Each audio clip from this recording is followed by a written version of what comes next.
What's the nature of your emergency?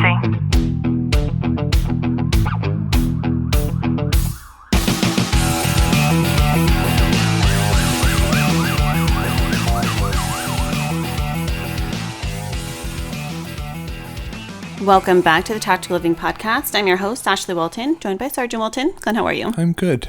You know, if you are a first responder or a military service member or family, you're going to understand today's episode completely. And if you're not, I think it's a really important concept to talk about. And Clint, you and I oftentimes have this if-then conversation.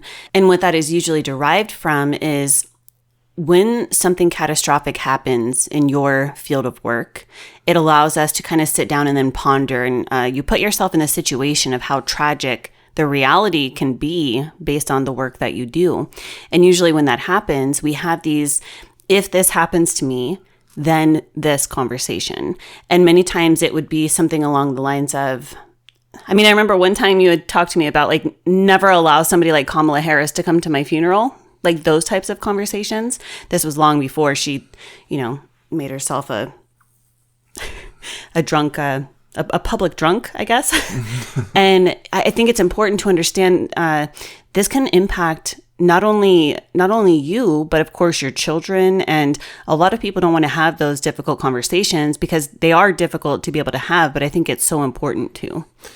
I really like breaking it down and looking at the reality of having these conversations. Like when we're at work, we go through these scenarios when we're en route to that call of if this and then, and you're working through different scenarios based on your response on given, if it's a tragic incident or if it's a minuscule incident, if it's going to transpire into something more volatile or less than, it's being able to address those issues as a whole. It's a tool for a tool belt that we use on a regular basis. And I don't care what profession you're in, you run through those scenarios, you're training yourself through that.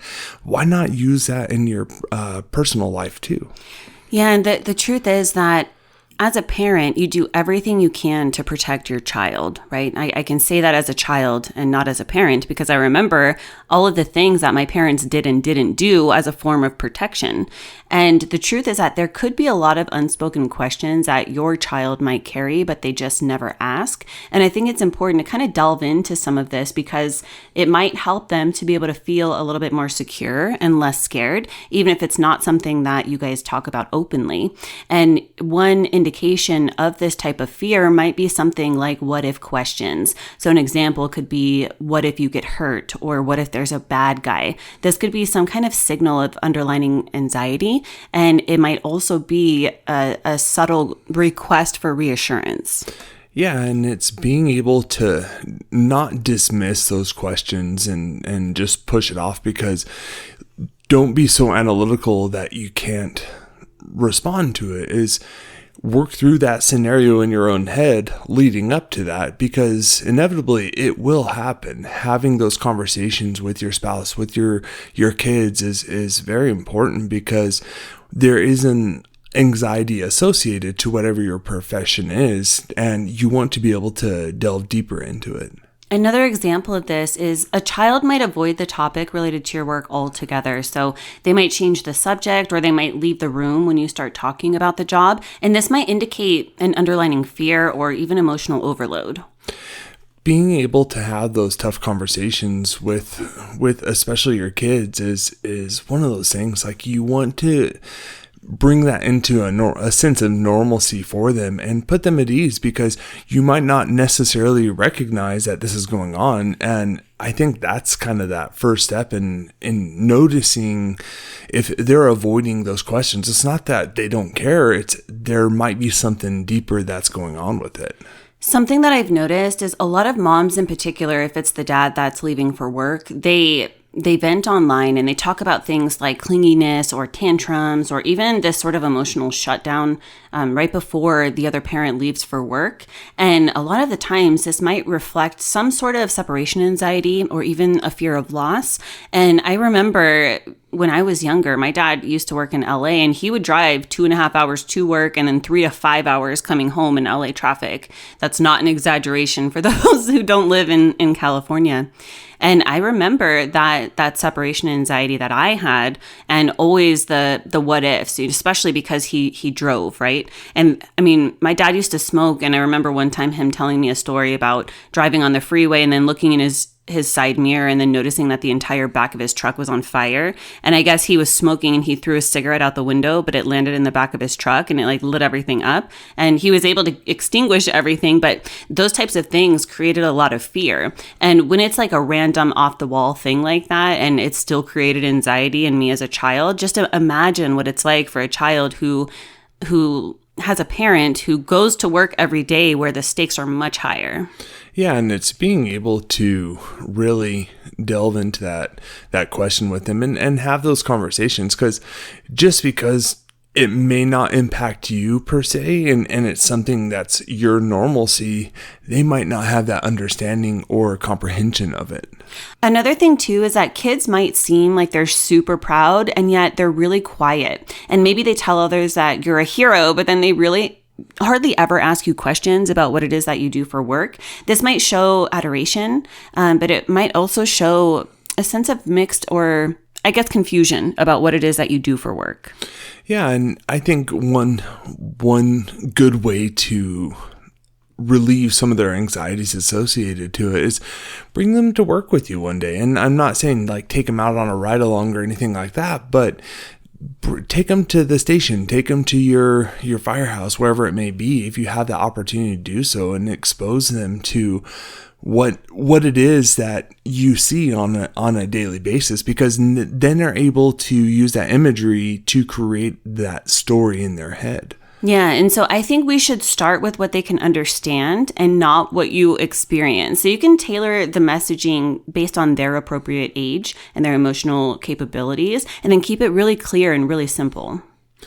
Being able to relay that message to them is like age appropriate, of course, but being able to give them the opportunity to see what it is that you do and what it is that you handle on a regular basis. Like, meet your partners, show them like the reality of what you really do on a day in, day out basis.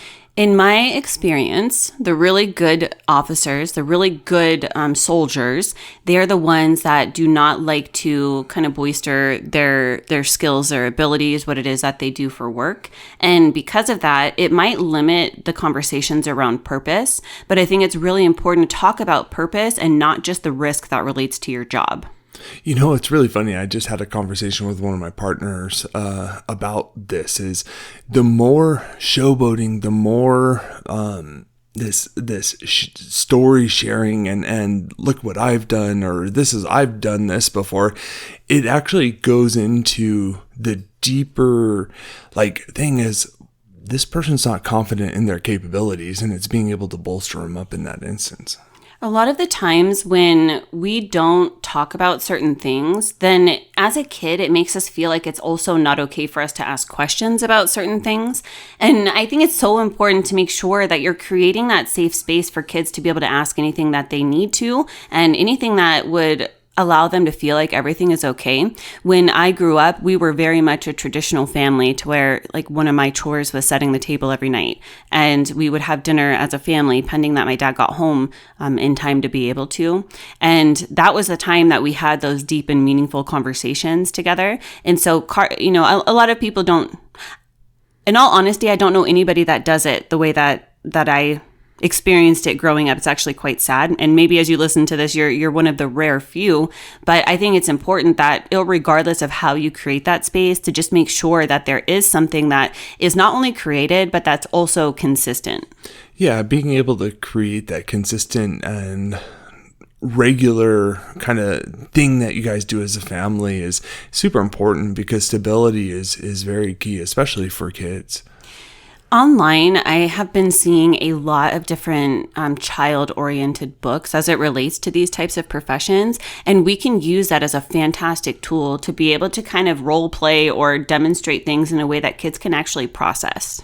And I think also is almost stage scenarios for them and get them involved in different avenues. Like, say you had a call for service that you're like, oh, I want to work my son or my daughter through this, and bring them into that kind of scenario and show them in a way of how you would handle it, but teach them at the same time. I hope you've gotten some value out of today's episode. If you have, do us a favor, drop a review, subscribe down below, and as always, know that I'm sending you a long, tight hug from my home to yours.